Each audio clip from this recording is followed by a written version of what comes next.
I think most of you know, but I'm Nina O'Hare. I work for Worcestershire Archaeological Society. We're part of the County Council, and I've been the one who's been running the Small Pits, Big Ideas project. So thank you for coming out tonight to hear about White Ladies Aston's test pits. I'm going to run through a bit of background about the project for those of you who haven't heard it before. And then I'm going to go through the test pits that were excavated in the autumn, through them individually, and talk a bit about what's been found, and then we'll look at the kind of overall picture we've got now as a result.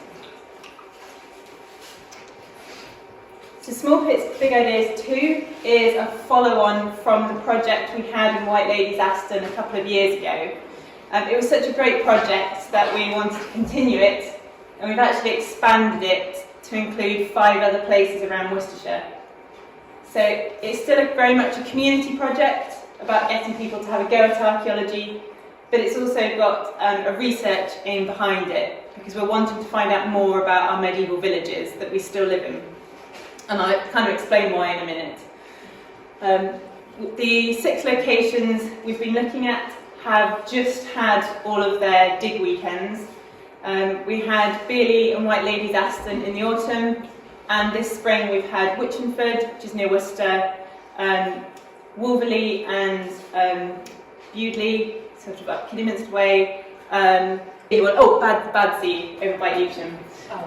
They had their dig this spring too. So we've deliberately tried to spread them around Worcestershire so we can see what's going on across the county.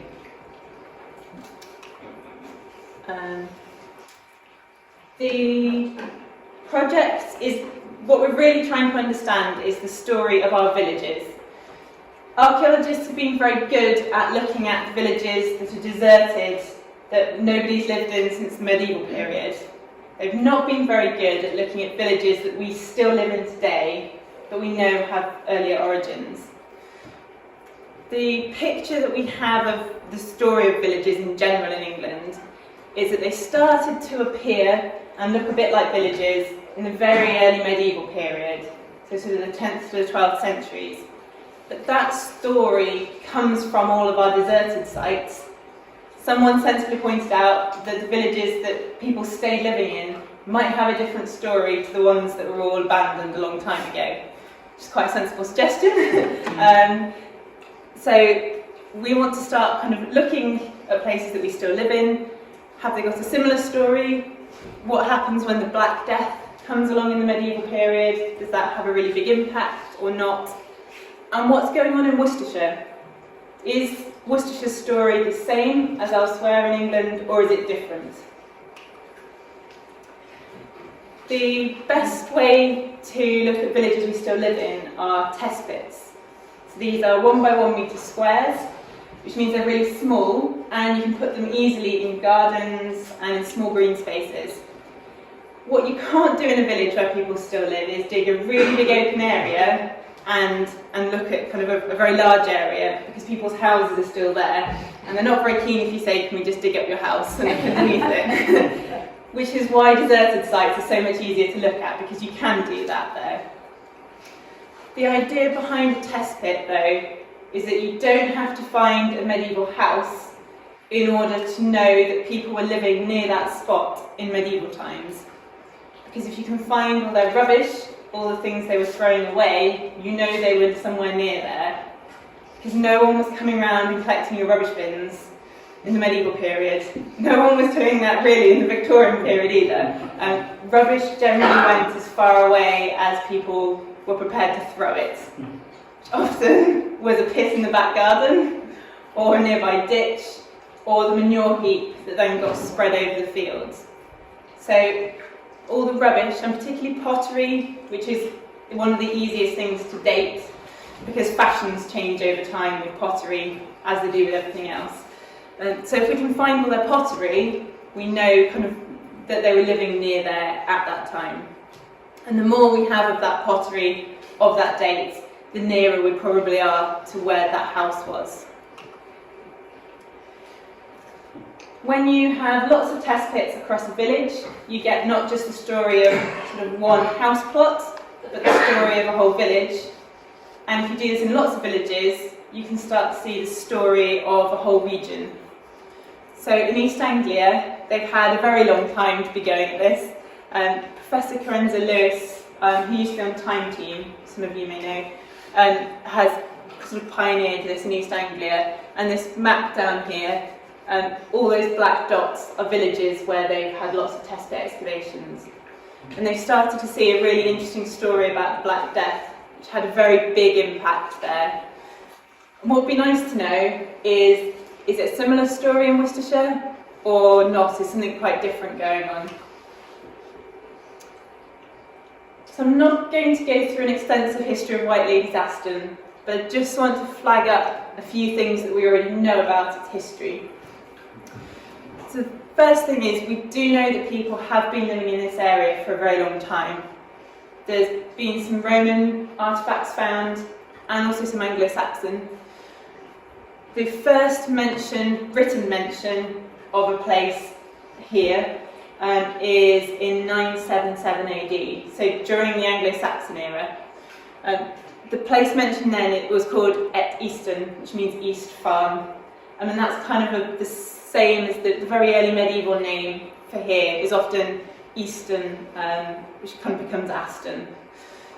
So there was some houses somewhere in the vicinity around that time, but we don't know where or what they look like. We know that when we start getting more into the medieval period, there was definitely a settlement here. It's recorded by the Normans in their big Doomsday Survey in 1086. The church we're in tonight has 12th century origins. There's some earthworks around the village that look suspiciously medieval. There's a moat that's almost certainly medieval, so there's hints around. And 2017 to 18, we excavated 8 test pits here as well. The written record of White Ladies Aston during the medieval period all really revolves around who owned what land, and it's quite confusing. Quite often a village has one owner and one manor, and that's it. White Ladies Aston was ultimately owned for most of it by the Bishop of Worcester, and the bishop kept part of the land that he controlled himself, which usually gets referred to as Aston Episcopi in the medieval period. But he kind of sublet lots of bits to various other people, and they kept changing hands. He kept taking some of them back into his ownership, then he'd let them out to someone else, and it's quite confusing. They're referred to a lot as manors. I don't actually know how many manors there were, as in a lord of the manor who lived in a big wealthy house in the village. There may have been several, or it might have been that some of these were sort of estates, that someone owned the land, but there perhaps wasn't a manor house, as we might think of it, in the village. But there's kind of 3 main sort of big divisions of land in White Ladies Aston. The bit owned by the bishop, a bit that was owned by Bruley family, and they had it throughout the medieval period until the early 17th century, and then it disappears. That's usually called Aston Bruley. And then the bishop gave a bit of land originally to the de Eversey family, and then came back to the bishop and he gave it to the nuns of Wistone in Worcester, which is thought to be where the name White Ladies Aston comes from. And a lot of that estate became what is now the Spetchley estate. So yeah, there was lots going on. From the test pits we excavated a few years ago, we found hints of medieval activity in 3 of those 8 test pits. They were all test pits kind of at the northern end of the village, so up sort of nearer to the church. They were all quite rolled around bits of pottery. These at the bottom are some of them. I know they don't look very much. Apart from that, we did have a very nice early medieval bit of pottery that looked more like it had come from very near the site to being dropped, so it hadn't been rolled around in a field. But not masses of medieval archaeology, but still some very nice finds. A bit of 16th century window glass from Aston Court Farm, which is very early to find window glass. So some very interesting finds, but we still had some questions. So we didn't have any test pits down by Aston Moat Farm, which shows up here as an earthwork. There was an old trackway running here from Aston Moat Farm up to the cottages sort of on the edge of Polly's Peak. So this is the Evesham Road now, Aston Moat Farm, and the church is just off the top here. And we also wanted to know the houses along Evesham Road. It seems like a lot of them have been built since the 17th century onwards. Was that definitely the case, or was that just the kind of hints we started to find? So I kind of wanted to know a bit more. So last October we came back and we excavated 8 more test pits. We had 37 people who took part, and as before, or slightly differently to before, members of the community could take part, and we also had a group from the Green Fingers project who took part as well. So lots of people came for 2 days, did lots of hard work to find out what was going on. And the good news this time was that a lot of our test pits got down to the bottom of the archaeological layers. The previous test pits we did, not very many of them got to the bottom. Archaeology doesn't go on forever, and there's a point at which the layers that have human objects in stop, and you then get undisturbed geology. If you can get to the undisturbed geology, you know you're not missing the earliest, often the most interesting objects. So it's a big difference and really important this time. So a lot of our test pits did get to that point. So if we don't have medieval pottery or Anglo-Saxon pottery, because we know it wasn't there to be found, it's not that we missed it. So all the red dots on the map are the test pits that were excavated in the autumn. So the church where we are is just up here. This yellow line is Evesham Road. So this is where most of the village is today. So we've had quite a good spread of test pits, and the blue triangles are where our previous test pits were. So together they do cover quite a good chunk of the village. I'm going to go through them, not all of them, the ones from the autumn now, kind of in turn, and I'll go through from north to south, so we'll head kind of down the village in a kind of logical order.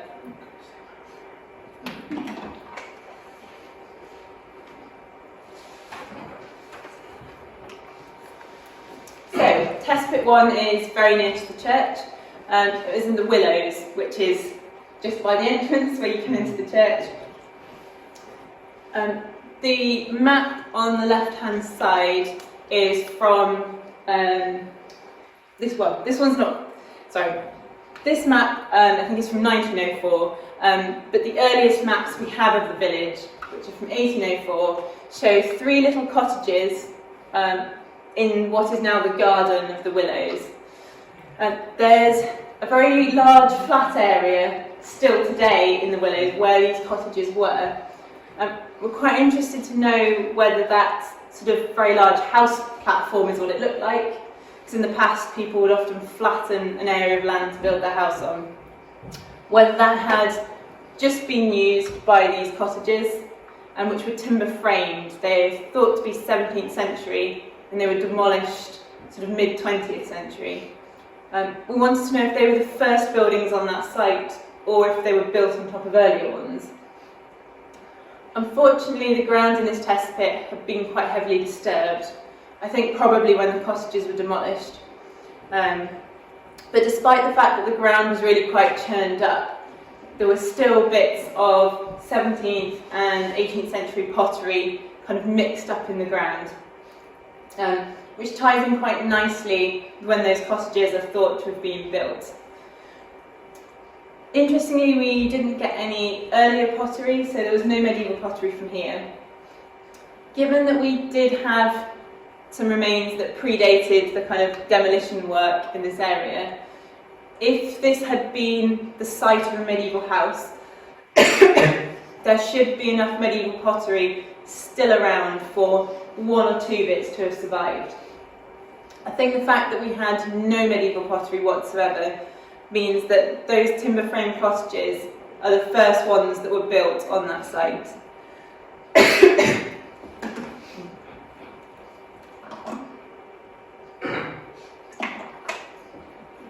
Sorry, it's a very hot evening. I keep trying not to cough on you all with talking too much. The comb in the top right, excuse me, is probably from the 20th century. And I quite like to wonder if it's from some of the last inhabitants of those cottages before they were knocked down. Unless anyone, knows that they can claim to having lost a hair comb in the Willow's garden in the last few years. But I think that's probably where it's come from. And it's a very nice personal connection that reminds us that archaeology is all about people and their everyday lives, all the things that they were doing, on a daily basis. We sometimes get caught up with how old things were, when it happened, what it looked like, and forget that there were real people behind this. So I think that's quite a nice reminder of the people who actually lived on this site for some time. So on to test pit 2, which was at Prior's Croft. So just moving a little way down the Evesham Road. The church is here, so not moving too far. So Prior's Croft is a modernish bungalow, but it's in a really interesting location. So Prior's Croft, so it's in a very interesting location because along here is thought to be an old trackway. So some of this is still a track down to the cottages alongside Polly's Piece. But on older maps you can see that there was a trackway going from a bit further along. This plot itself, on the earliest map of the village, which is 1804, it's marked as being a pound for keeping kind of stray animals in. By 1825, a house has appeared on this plot, and quite a large pond. As you can see, the pond is still there today. And between then and 1904, so kind of throughout the Victorian era, there was a house here with a little outbuilding and a well appeared. The well is still there in the garden, as is the pond, but the house and the outbuilding have gone. So, despite that being the site of a more recent bungalow, there was an older house in that plot. And we were really interested to know if there are any older buildings kind of before that cottage as well, how long had that been there, particularly as this is quite an old trackway. So the first thing to say is that we found lots and lots of pottery from sort of the late 18th century through to the kind of early 19th century. I hope you recognise some bits and pieces. These will all come from that cottage, or the dwelling that was there. And some really nice pieces. Some of these are at the back if you want to have a bit of a look afterwards. But there's some with a little person on, and some quite interesting patterns. So, interestingly though, we had a lot of pottery of this date, and not very much before this. So it does seem like that ties in quite well with the map evidence that this cottage is perhaps, it's built at the sort of early 19th century, and that's it really. We did have a little bit of late 17th century, 18th century pottery, and again this is at the back, but this piece here is from a very big mixing bowl called a panchin. They're really common to find in households around that time. So the sort of the century before the Victorians, you get lots of these around. And there were some little bits of pottery sort of this date, but nowhere near as much as the blue and white china. And I think what this is telling us is that that cottage, the house that was on that site, was there for the 19th century, really, and there were people living around in the 17th century, probably not on this site. So that house we see on the maps, I think, is probably the earliest one on that plot, although people were living in the general area from the 17th century onwards. This test pit got down to the very bottom, so we know that there wasn't any earlier layers missed, and there was no medieval pottery at all found here, which was in some ways quite surprising, but is really interesting to see that actually the hints of medieval occupation we see, and I'll come on to more in a little bit, I don't think they extend quite this far along that trackway, which in itself is quite an interesting thing to know, if perhaps slightly less exciting than actually finding medieval dwellings. So test pits 3 and 4, again a little bit further south, they're in an area that's now horse paddocks, that's known as Polly's Piece. The name itself, Polly's Piece, discovered is quite old. Polly lived here quite a long time ago. The 1825 map calls this field Polly's Ground. So it's the bend in the Evesham Road as you turn off on the trackway there. And we had 2 test pits in this area because that field has lots of interesting lumps and bumps in it that really look like medieval settlements. And we really wanted to know if that's what it was, you know, and how much archaeology survives and what was going on there. So the first thing to say is that yes, there were definitely people living here in medieval times. This is all medieval pottery, and it is just from one 10cm layer out of test pit 3. This is not all of it. So this is much more medieval pottery than we had from the previous 8 test pits several years ago. I think in total there's about 70 sherds of medieval pottery from test pits 3 and 4. There's quite a lot. Some of the bits are quite little. Oh, let's move it. And going the wrong way now. And have clearly been rolled around quite a bit. But some of them are much larger and kind of a bit fresher and haven't moved that far from where they've been thrown away. Can I ask a question? What age range is medieval? Yeah. History. That's okay. I was going to tell you in a minute. Yeah, because there's something interesting with that as well.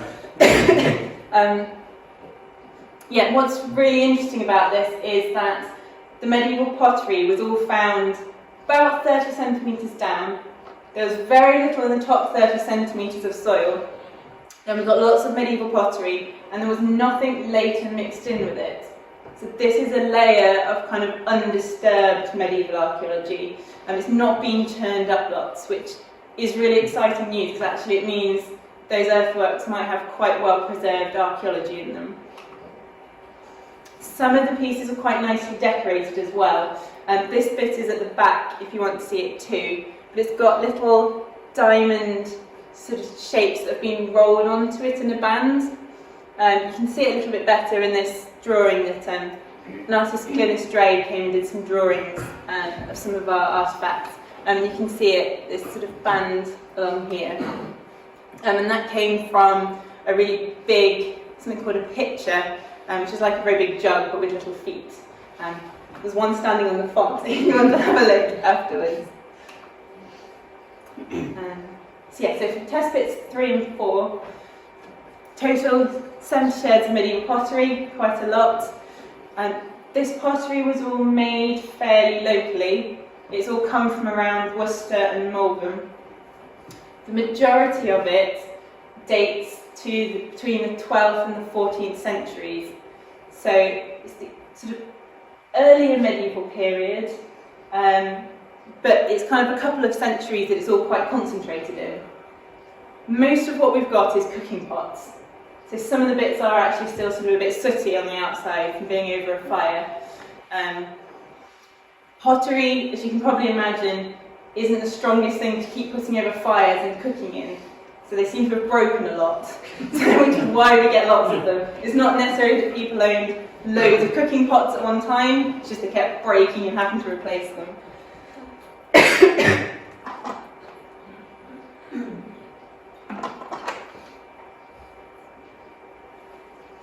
Interestingly, what we don't seem to have had from Polly's piece is very, very early medieval, sort of late Anglo-Saxon, 11th century pottery.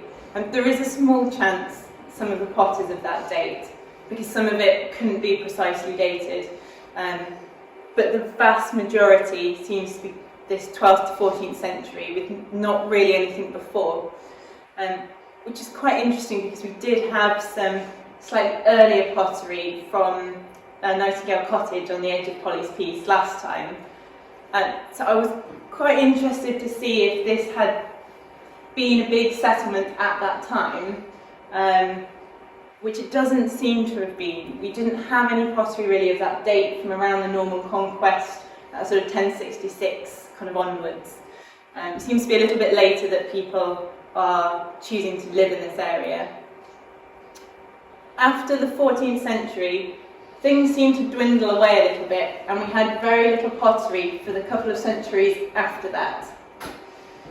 In general, we do see less pottery sort of in Worcestershire from the 15th, 16th centuries, because people start using metal cooking pots, partly because technology's advanced, but also because after the Black Death, which was in the 14th century, it was in the 1340s, the populations got smaller, so there's fewer people to work, and people got paid a bit more, so more people could buy metal cooking pots. So we do see less pottery, but I'm not sure we should see quite as little as we have seen. There's a little bit from Test Pit 3 and absolutely none from Test Pit 4, which I think means that the settlement, those kind of earthworks on Polly's piece, people are starting to move away from that area during these centuries. That might be because the population of White Ladies Aston is getting smaller, or it might be people are starting to move elsewhere and live in different places. So it's really tempting to link this kind of move away, this kind of the less pottery we see, to a series of disasters that happened across England in the early 14th century.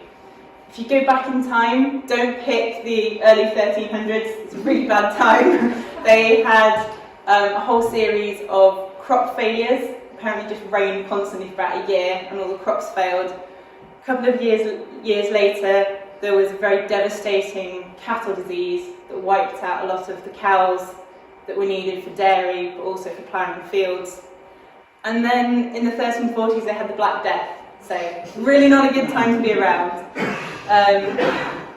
So it is quite tempting to kind of see decline as kind of linked to this, which may or may not be the case. But there is some sort of documentary evidence that kind of links up with this for White Ladies Aston.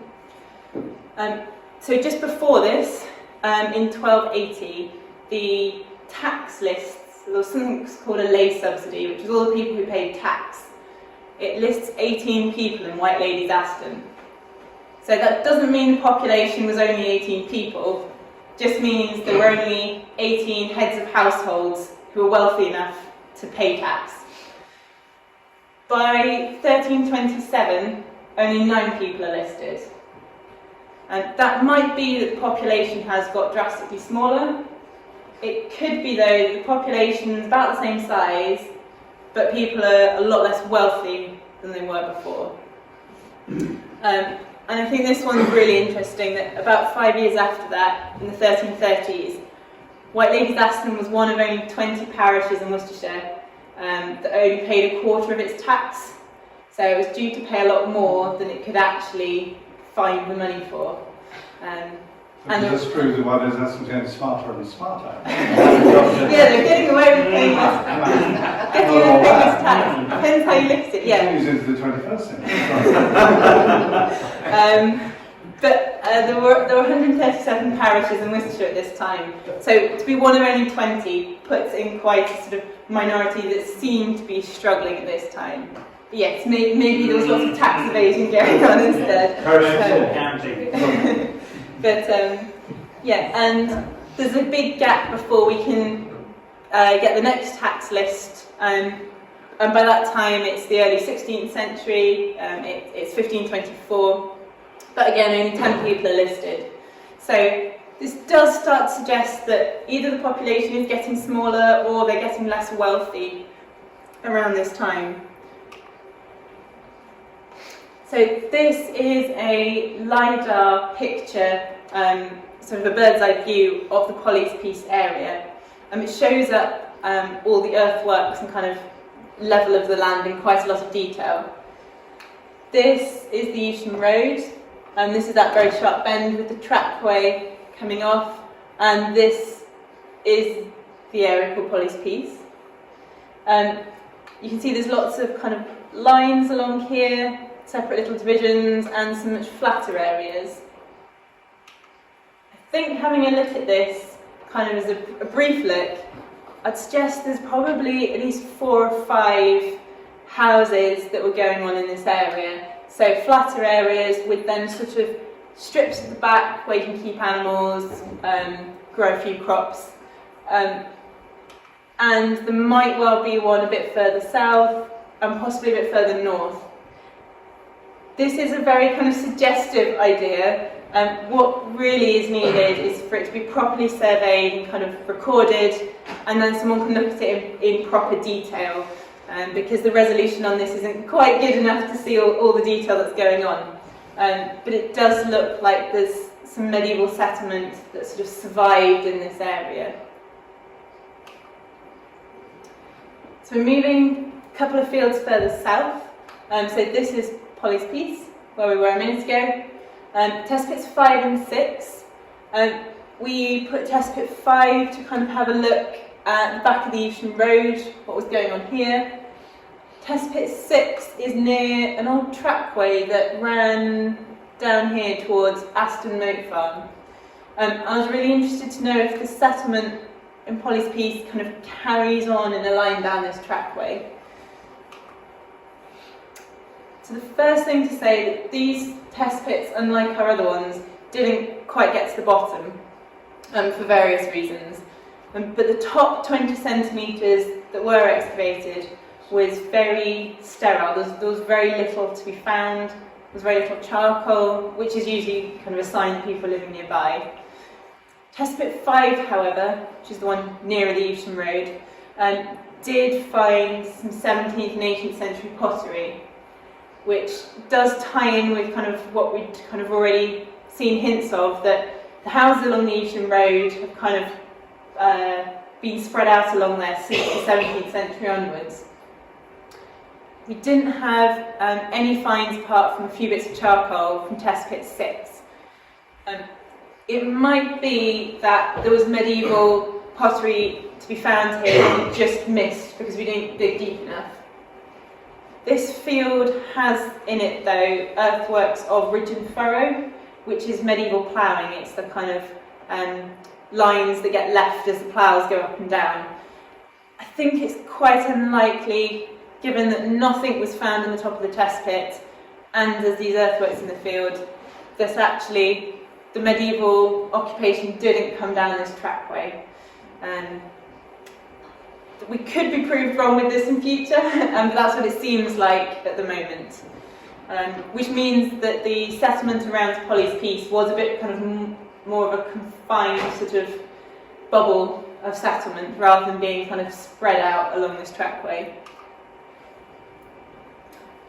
Test pit 7 was down at the kind of southern end of the village.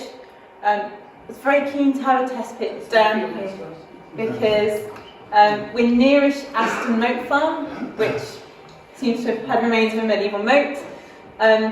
This interesting sort of square of land also looks a little bit like the greens you sometimes get in medieval settlements.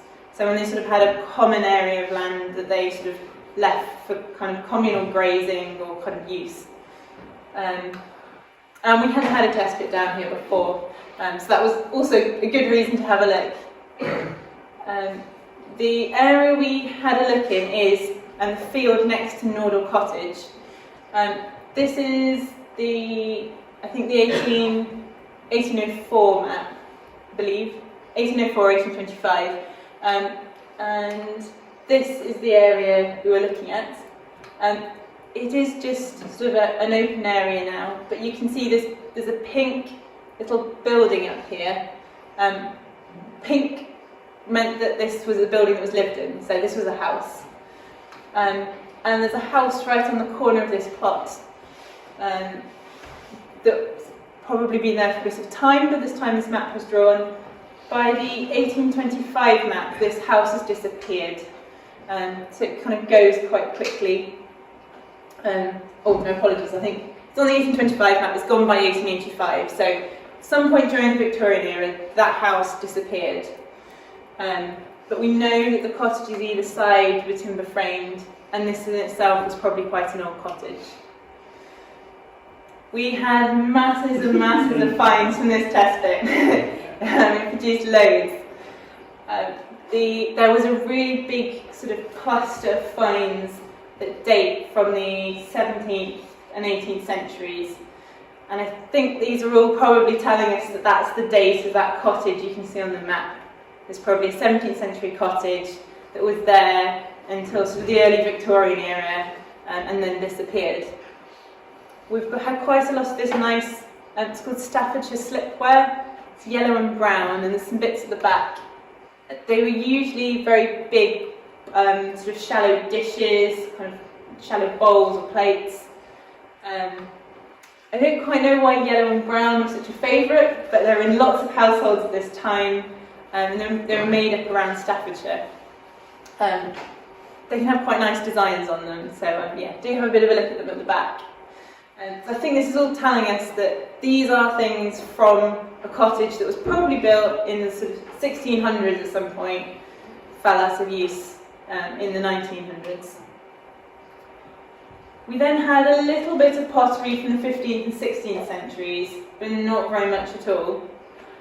But we had a mass of pottery, as we had at test pits 3 and 4 on Polly's Piece, from the medieval period, so from the 12th to the 14th centuries.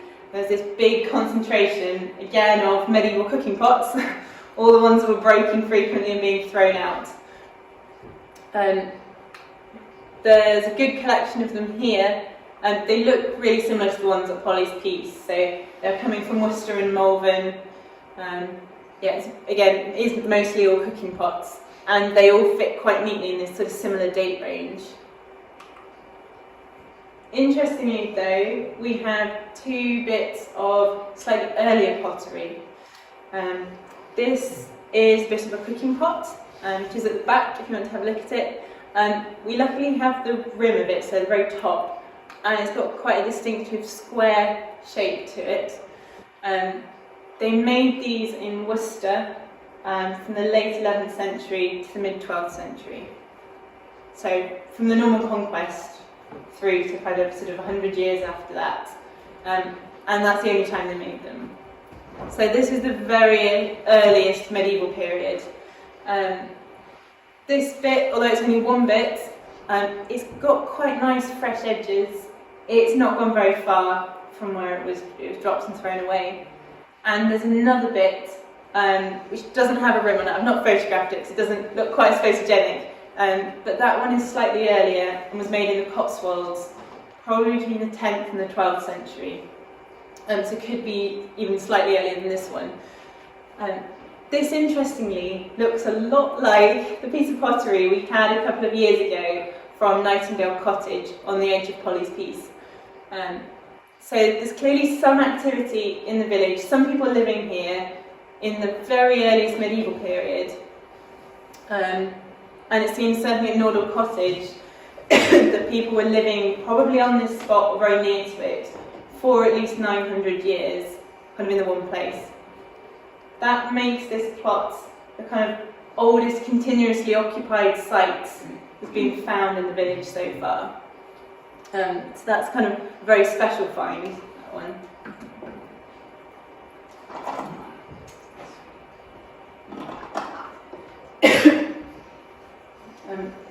And just because that wasn't quite enough, Nordal Cottage, the test pit there, also had a piece of worked flint. This is by far the oldest artefact found during the test pits. This is Neolithic or early Bronze Age. So between sort of 4000 and 2000 BC. This is really old. It was probably made by someone that intended it to be an arrowhead blank. It's sort of triangular shape. So someone was probably intending to, later on, to kind of make it into an arrowhead. But actually what's happened to it is that someone's picked it up and thought, oh, that's handy, I just needed something for this job. And they've used it for cutting or slicing something. So it has been used by someone, although it's not kind of a specific tool. At that time, so during the Neolithic and the Early Bronze Age, people were still fairly nomadic and moving around. So I'm afraid you probably can't quite claim that someone's been living on that spot for the last 6,000 years continuously, but people were certainly passing through the area and kind of stopping for at least short periods of time. So, and last but by no means least, we're on to Tescatate, which was at Aston Hall Farm. It was in the back garden of the farmhouse. Aston Hall Farmhouse is thought to be 16th century in origin. It was extended a bit in the 17th century and altered during the 18th century. So it's had quite a lot going on over the centuries. We had a lot of building rubble from this test pit. I think probably from all the renovations and changes that have happened over the years. And because of that, the ground was a bit disturbed from kind of all the things that have happened over the centuries. Nevertheless, we did still get though some pottery that was from the 17th century onwards. It's quite interesting that the farmhouse is thought to have 16th century origins, and we've only got pottery from the 17th century. There's kind of two possible explanations for that. One is that we don't have a very precise date that I'm aware of for the farmhouse kind of being started, and it might be that the farmhouse was started in the late 16th century and the pottery, we just kind of don't pick that up in the pottery. It might be that the farmhouse is a bit earlier and we've just lost kind of all of the earlier artefacts. I think given that we've got 17th century pottery, which is kind of so close to that date, I think it's unlikely that we've lost kind of a whole layer of earlier archaeology. And I think it's more likely that Aston Hall Farmhouse is the first dwelling to be in that location. That's obviously not something we can say with certainty, but I think that's more likely. I think if there'd been medieval settlements in this area, we would see some of it, even if it was just one or two bits kind of rolling around. And I want to say that this wouldn't have been possible without the wonderful finds team, so you all know who you are, but for washing everything, sorting it, marking it, so that it could then be looked at, and the story kind of emerged from there. So thank you very much, that was a vital part of the process. And I want to kind of just put everything that we've just talked through together and kind of have a look at that overall picture from all of the test pits. So from the 11th and 12th centuries, say that the sort of normal conquest and just afterwards, there's only 2 sites in the village that have produced finds of that date. Should say now as well actually that this is all 16 test pits. So not just the ones from last autumn, but the ones from a couple of years ago as well. So several years ago there was a piece found up at Nightingale Cottage, and in the autumn we found 2 bits down by Nordal Cottage. The 12th to 14th century, there seems to be a lot of medieval sort of occupation going on up here around Polly's Piece, some down at Nordal Cottage. Some of these dots up here, which I think is probably hard to see, but are grey rather than black. And that's because these 3 test pits had pottery that was quite rolled around. So it's kind of suggesting that there's medieval settlement nearby, but not on that spot. Whereas Polly's Piece and down here in Nordal Cottage, people were definitely living there at that date. And there's so much pottery from there, they can't possibly not have been living there. These two clusters are far enough apart that they're their kind of own little settlement centres. I think what this is showing us is that medieval Ladies Aston wasn't sort of one unified village with sort of along one street as you kind of might think of it, but it's kind of a little bit, maybe not lots of scattered settlements, but it's certainly got at least two sort of focuses.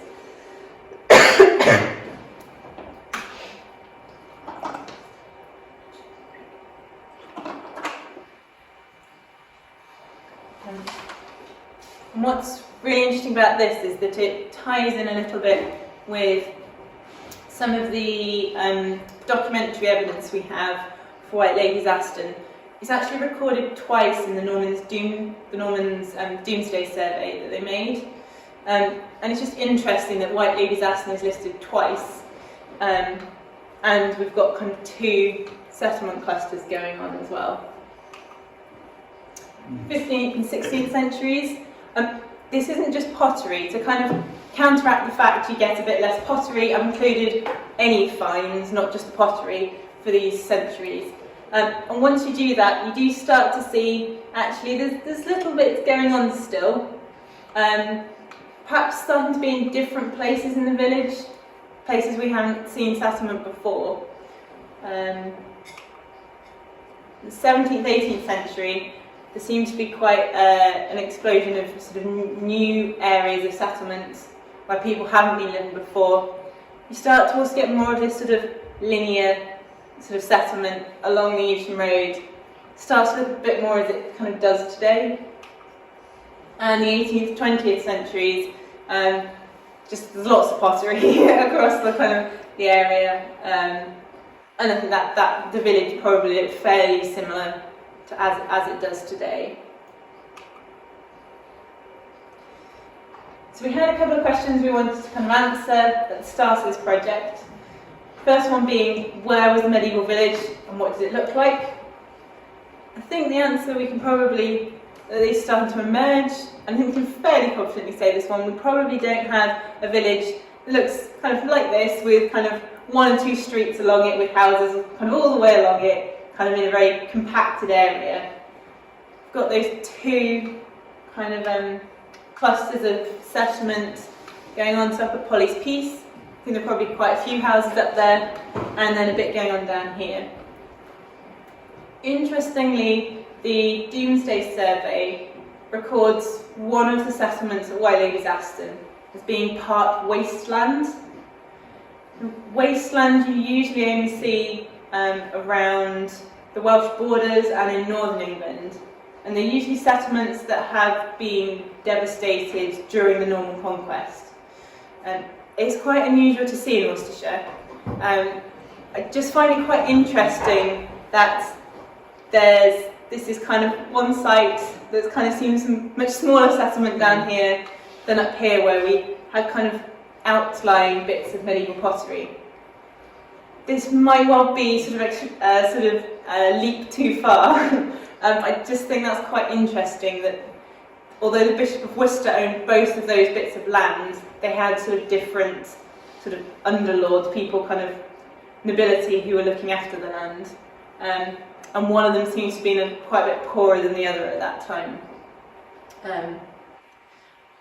I think what we can probably also say about White Ladies Aston is that it's medieval sort of ownership, so how many different landlords there were probably had an impact on what the settlement looked like. I think we probably don't have sort of one village sort of in one area, possibly because there were so many people just owning different bits of land who probably wanted some houses on their bit of land, not someone else's bit of land. In the sort of 12th and 13th centuries, there were estates, bits of land that were being held by the Brewerley family, the Bracey family, the Burford family, and then the bishop owned a bit, and then there was a bit owned by the Devonshire family that then went to the nunnery. So there were loads of kind of different bits of ownership going on. And I think that's probably what we're starting to see in this settlement. Kind of after the in the late 1300s, so sort of after the Black Death, some of these estates or manors, they start to sort of be consolidated into fewer owners. So some of those sort of people who were sort of being sublet from the bishop, and they start to kind of give up their land and they just disappear from the records. And it may be that as much as the big tragedies that came across the country at this time has an impact on the village, it might be as well that the landowners started to disappear and starting to be kind of fewer landowners actually is what's also perhaps driving a bit of a change in the village at this time. It does seem to be that the settlement in the 15th and 16th centuries is moving around a bit, people are not living where they were before, and I think it probably is shrinking slightly. That might be that the population is getting smaller, or it might just be that the population as a whole is getting a little bit poorer. But I think we should see a little bit more pottery and artefacts from that time than we do, if people carried on kind of, the same number of people, the same wealth. And then from the 17th century, we seem to start to see lots of new houses sort of being built in areas we don't see before, particularly along the Evesham Road. And I think some of the older trackways probably fall out of use around that time. So the track going from Polly's Piece down towards Aston Moat Farm, and perhaps also the trackway that kind of runs a bit more east-west as well along the top of Polly's Piece. So that was kind of a bit of a whistle-stop tour of those 8 test bits and about 1,000 years of history. I haven't quite fit it all in, but hopefully it's given you the essence of the stories that have started to appear. If you do want to find out more and look at specific test bits, there will be a report that will have all the details in. And that's almost ready, but not quite. So probably in about 2 weeks' time, that will be finished. We'll email it around to everyone who's taken part. So if you've hosted a test pit or you've come along and helped, we'll email it to you. If you didn't take part but want to see the report, either have a look on our website, which is at the bottom, or if you let me know at the end and you want me to take your email address, I can add you to the mailing list so that you do get a copy of the report. There will be, at the end of this project, once all the 6 locations that have had test pits have had their own talks, we'll look at the whole picture across Worcestershire and see what the Worcestershire story is starting to be. And we're going to have an exhibition at the beginning of next year, and that will move around Worcester, Redditch and Kidderminster. So there should be lots of opportunity to come and see that and kind of see the slightly bigger picture that we're starting to see. And the last thing I wanted to say is thank you very much to everyone who took part, whether you came along and excavated some of the test pits, helped with the finds, hosted one of the test pits, took photographs, came along and helped and drew some of the artefacts. It won't have been possible without each and every one of you, and you should be very proud as well of the story that started to emerge.